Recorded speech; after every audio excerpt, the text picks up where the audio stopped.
First off, I want to thank everybody for coming out this weekend. This has been an amazing, amazing, and I think everybody would agree. I want to start off just by saying thank you to the Armantrouts and to Nadia's parents as well, Karishis. Yes. Dr. and Mrs. You guys have raised two amazing people, and two people that I have grown to love and adore. Mark for about the last 15 years, Nadia for the last 2 or so. They're wonderful people. So Mark and I met in college about year 2000. I think I spent more time in his dorm room than I did my own after a semester or so. But I can tell you stories about all the things that 18 to 22-year-old guys get into in college, but keep it PG, as Mark asked. But I do want to tell you a story, and at the time, there probably wasn't that much significance to it, but now I think there's a good bit. So Mark and I used to go fishing at this place called Runitbag Creek, and it was about 20 miles or so outside of Ferrum. They would stock the creek. We'd usually go up there in the afternoon, go fishing, catch a little bit of dinner occasionally, bring it back, butcher it on the grill or whatever we were going to do. But one day, we looked up the stocking schedule. It was late in the afternoon, and we were like, well, we can't make it today, so we're going to get up at like 5 o'clock the next morning, go fishing, catch our trout, have them in the freezer for dinner the next day. So that's what we did.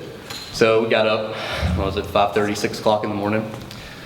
It was 19 degrees, and we put on every bit of clothes that we could find, and there we went, up to the creek. So we get there, and I had waders on. I think Mark had some rocky hiking boots or something like that. So I was like, well, I'll go first, test the depth of the water, be sure it's okay to cross. So I go trekking across the creek, wetting the rocks as I go. And I was like, Mark, man, be careful, the rocks are gonna be slick. So I get across and turn around, I hear this kind of a splashing around and just like all this ruckus. And I'm like turning around, what the world's going on? And I hear splash. And there's Mark, soaked to the bone. And he goes, dang, that's cold. And I was like, and this is as soon as we got there, we hadn't even got the lines wet yet. So I was like, Mark, man, I know it's cold, we can go back, we can go home, you can change clothes. He said, nah. He's like, let's fish. So that's the first part of my speech. And I'm gonna let you sit here and relish in the fact that I've got to tell this story for about 13, 14, 15 years now, and kind of laugh at Mark for falling in the creek when it was 20 degrees that morning. So we left college, we went our separate ways, always kept in touch, remained friends. We see each other about once a year, probably. So probably, it wasn't long after Mark and Nadia started dating, I was talking to him on the phone. They had just taken a trip to the Outer Banks, North Carolina, a place that's a favorite in my heart. I love it. And so he was telling me, oh yeah, we went on an airplane ride, and a biplane or something, airplane ride, helicopter tour. We had all this great seafood, and at the end of that conversation, he said to me, he's like, man, I think I've met the one. I was like, whoa, really? The one, huh? And that was that. And so probably about 2 years ago, I finally got to meet Nadia. And I'd heard stories, I'd seen Facebook for all the trips they'd taken. And when I met her, I was like, wow, she's beautiful, she's intelligent, she's so confident. I was like, this is the one for Mark. And I could see the way that he looked at her, the way he lit up when she walked into her room. It was amazing just to see that. So I don't remember where I'm at here. Fishing, she's beautiful. Fishing, yeah. Got it. Thank you.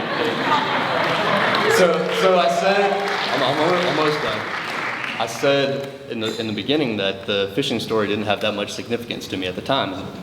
It didn't. We were 19, 20 years old, and Mark was standing there freezing his ass off, and it was funny. It's still funny.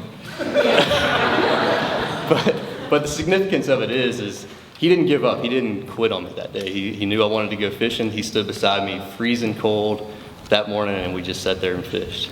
And to me, this is a testament to the man Mark is. He's a man that's going to stand beside you. He's going to stand by your side. And I think it's a testament to the man he's going to be in marriage. He's going to stand by Nadia. He's going to stand by Nadia and Corinne and be there for them. So that's the end of my speech. Again, I want to thank everybody for being here. This is a wonderful occasion, a wonderful celebration, and I look forward to the rest of the night. So with that, here's to a lifetime of joy.